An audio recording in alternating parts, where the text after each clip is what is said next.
Sumainyo ang Panginoon. At sumaiyo rin. Ang mabuting balita ng Panginoon ayon kay San Mateo. Papuri sa iyo, Panginoon.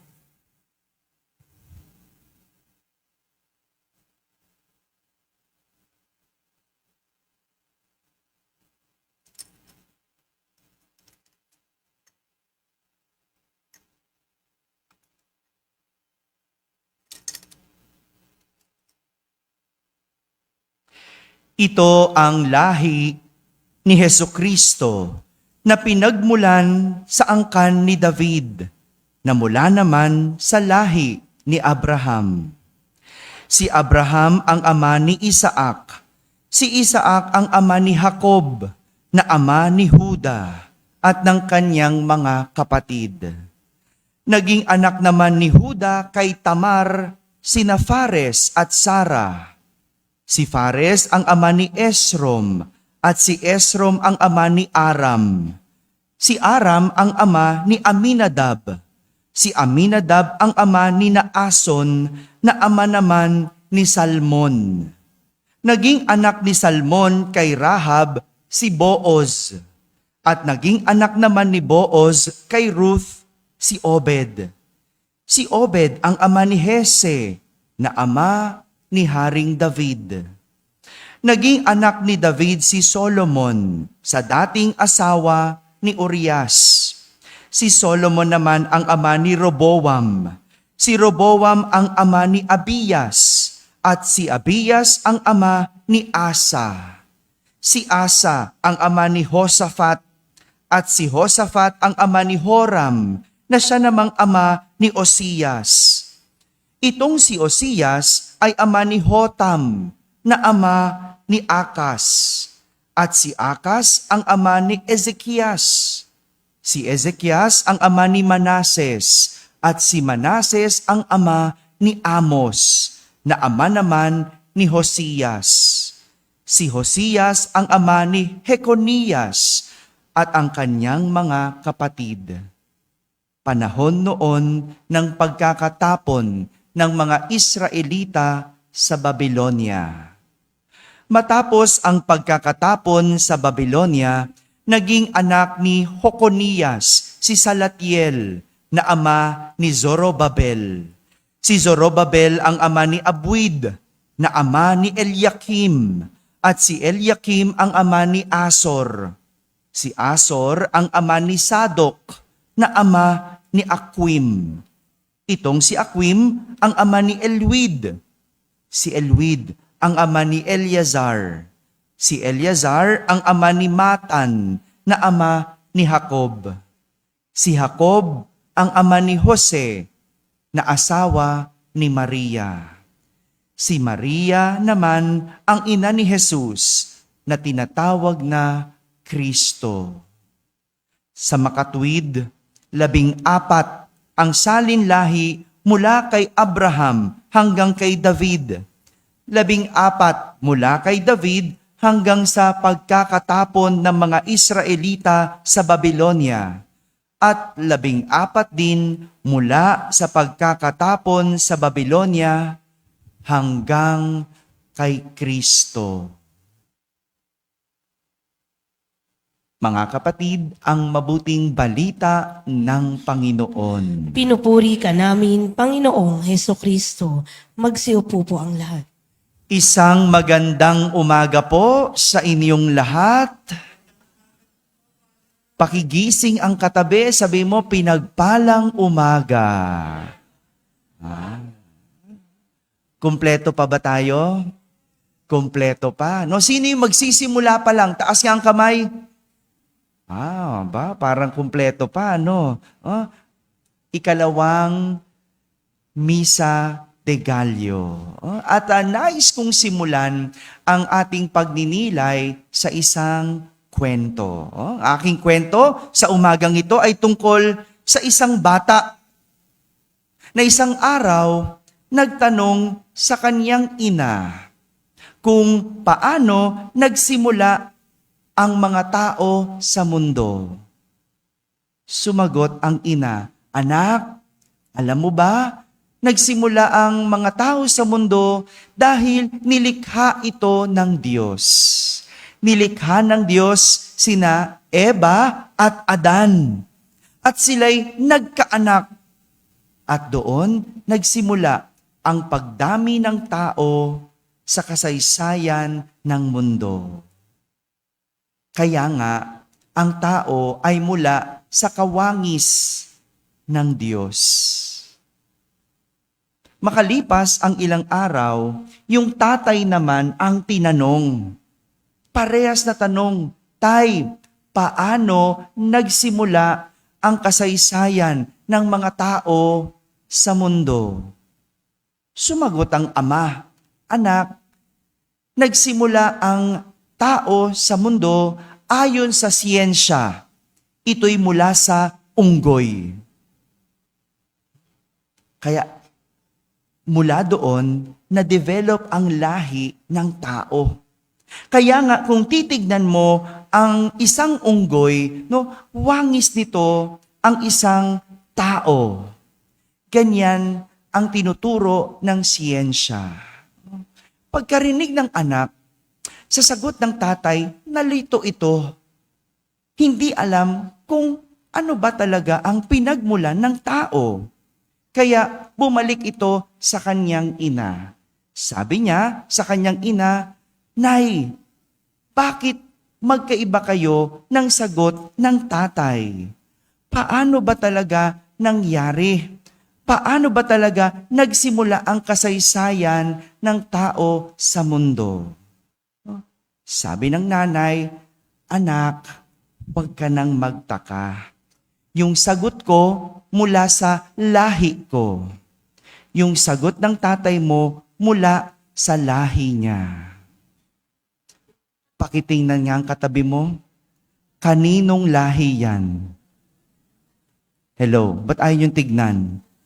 Ha? Ay bahala na kayo kung kaninong lahi kayo. Mula ba kayo sa wangis ng tao? Wangis ng unggoy? O wangis ng Diyos? Mga kapatid, narinig natin sa ating ebanghelyo ang mahabang listahan ng pangalan ng angkan ni Jesus. May natandaan po ba kayo? Hello? Anong pangalan ang natandaan ninyo? Lahat ng pangalang ito ay mula sa kasaysayan ni Jesus. Mayroong 3 henerasyon na salin lahi ang nabanggit at bawat henerasyon may 14 na nagpapalit-palit. Sa lahat ng ito, may 2 bagay akong nais pagtuunan ng pagninilay tungkol sa lahi at henerasyon ni Jesus. Una, si Jesus ay mula sa lahi ng mga hari. Sabihin nyo nga po, lahi ng mga hari. Nabanggit ang mga pangalang David at Abraham na kung saan ipinapakita na si Jesus ay nagmula sa lahi ng mga hari. Isang lahing maharlika at matuwid. Kapag sinabing maharlika, anong ibig sabihin? Hello? Ano ako na naman sasagot? Ano naman mga to? Pag sinabing maharlika, anong ibig sabihin? Mayaman. Ito naman mga to, ginigising ko lang po kayo kasi tulala na kayo no? Day 2 pa lang tayo, tulala na. Oh? Maharlika, mayaman. Yan ang angka ng mga hari. At ang mga hari noon, matutuwid. Matutuwid. Isang lahing maharlika at matuwid ang lahi ni Jesus. Ito yung patunay sa nasasaad sa kasulatan na ang Mesiyas na isisilang ay mula sa lahi ni David at bilang katuparan ng pangako ng Diyos ayon sa lipi ni Abraham. Kaya binanggit ang mga pangalang yon, importante. Kasi mula yon sa kasulatan. Ibig sabihin, patunay yon na si Jesus ang Mesiyas.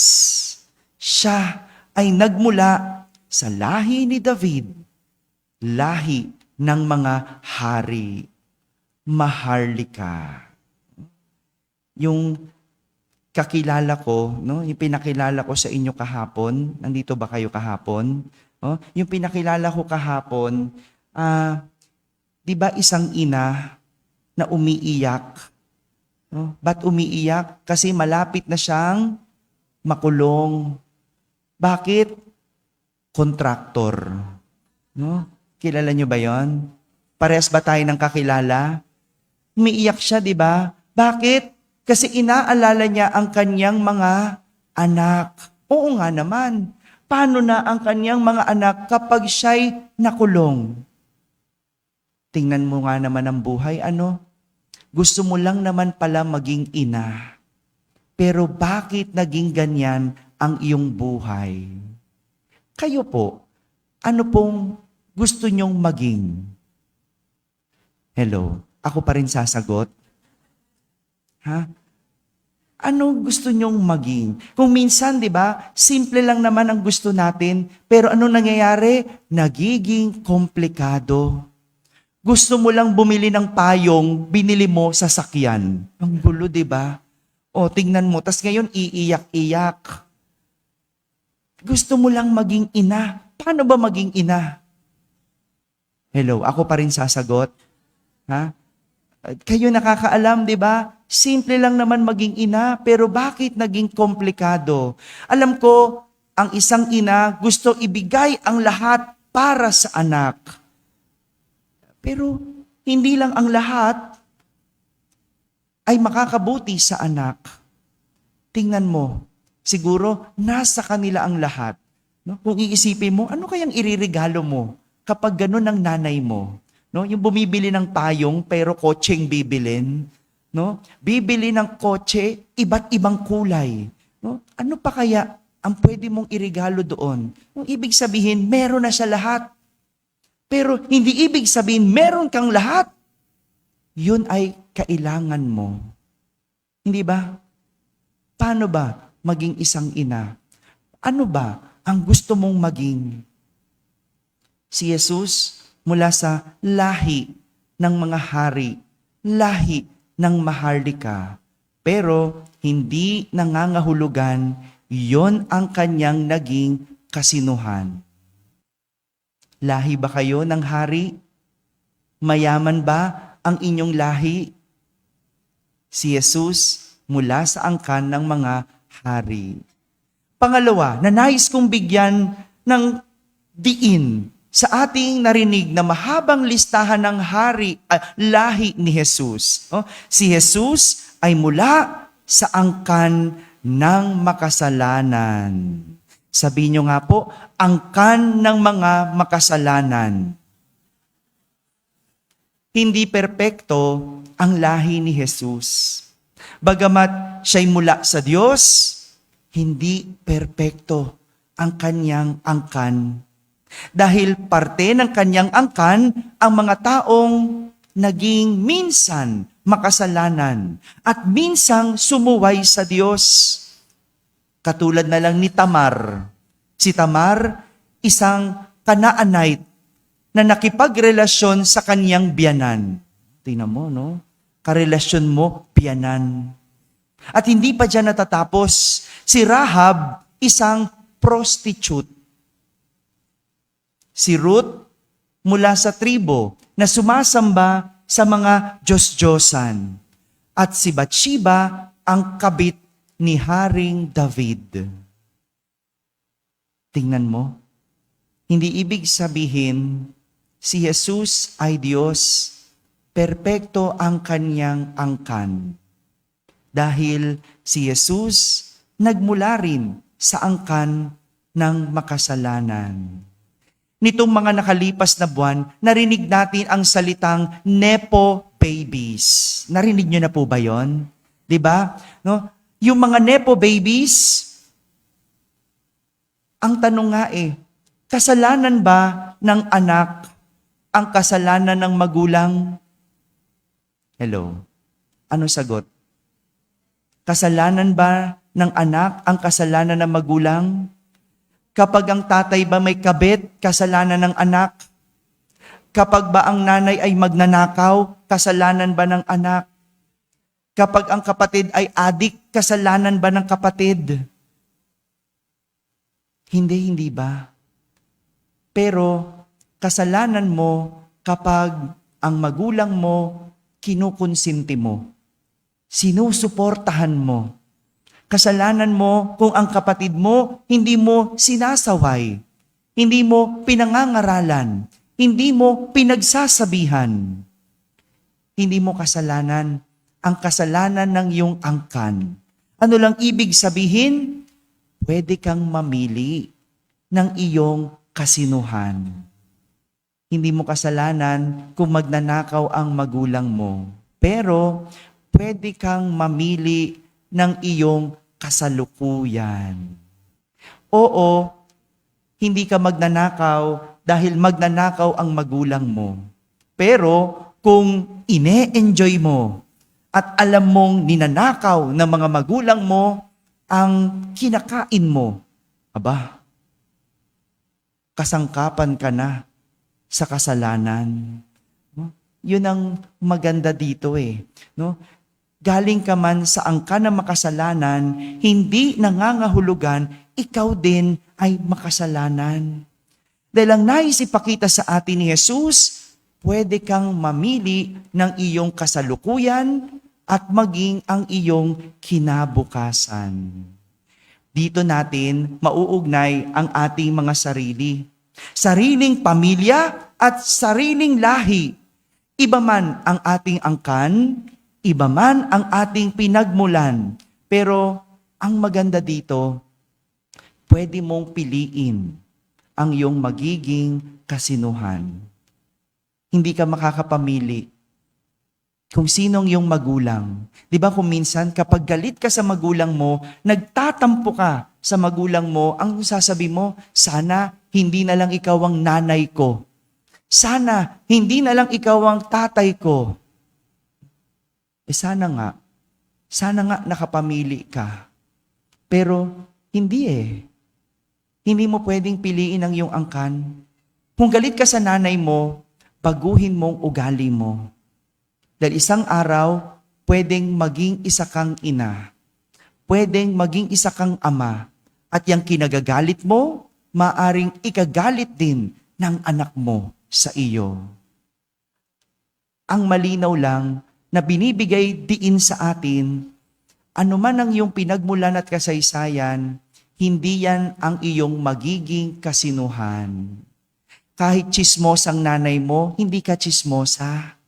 Tandaan nyo yan. Kahit ang nanay mo, pabaya,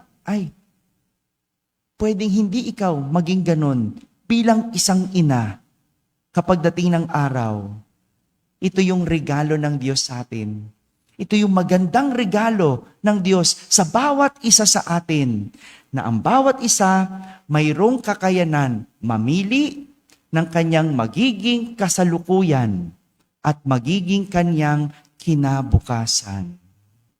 Kung may ayaw ka sa pamilya mo, sabihin mo sa sarili mo, balang araw, babaguhin ko.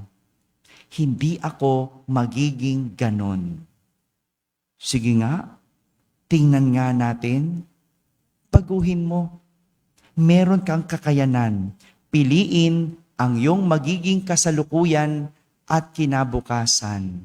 Dahil ang Diyos, hindi man maganda ang iyong angkan, titignan ka at huhusgahan sa iyong kasalukuyan at maging sa iyong kinabukasan. Amen. Amen. Patalastas lamang po, tayo po'y magkakaroon ng fun run sa December 30. Inanyayan po namin ang lahat na makidalo sa pagdiriwang o sa isang activity na ito. Ito po'y fundraising po ng ating mga kabataan. Fun run, 300 pesos lamang po, may kasama ng fun run t-shirt. Ito po ay magsisimula sa Plaza San Lorenzo Ruiz, doon po sa Binondo. Pag sabi niyo, Father, hindi na po ako makakatakbo. Meron po tayong exercise o Zumba po muna doon. At pwede naman lakarin lang, no? Hindi naman kailangan tumakbo mula doon sa Binondo, pabalik dito sa ating parokya. Pwede namang lakad lang po. Makidalo lang tayo. Itong fundraising project lang ng kabataan ay para po sa pagpapatuloy ng kanilang mga programa para sa ating parokya. Suportahan po natin sila. 300 pesos, meron ka ng kasamang t-shirt na Fun Run shirt. Maraming salamat po. Magkita-kita tayo muli bukas sa isa na namang Misa de Gallo. Ang tanong natin na babaunin sa araw na ito, anong gusto mong maging sa iyong kinabukasan? What do you want to be in the future? Next year o sa iyong kinabukasan? No? Kahapon, ang tanong natin, what have you become? Naging ano ka? Yan bang what have you become? Dadalhin ka sa gusto mong maging sa iyong kinabukasan? Halimbawa, what have you become? Ikaw ba'y naging mas pasensyoso? Ikaw ba'y naging mas chismosa? Naging magagalitin? Naging sugarol? Yan ba? Magdadala sa'yo sa gusto mong maging sa iyong kinabukasan. Gusto mo pala maging doktor? Chismosa ka ngayon. Magdadala ba yan? Gusto mo pala, no, yumaman sa future? Ngayon, tamad ka. Hello? Kaya magkakadugtong yan. Kahapon, what have you become? Ngayon, what do you want to be in the future? Hindi mo mababalikan ang iyong nakaraan. Pero, pwede mong piliin ang iyong magiging kasalukuyan at kinabukasan. Sumainyo ang Panginoon. At sumayo rin. Iyo po. Amen. At pagpalain kayo ng makapangyarihang Diyos, Ama at Anak at Espiritu Santo. Amen. Tapos na po ang ating pagdiriwang, humayiking taglay ang pag-ibig at kapayapaan ni Kristo. Salamat sa Diyos.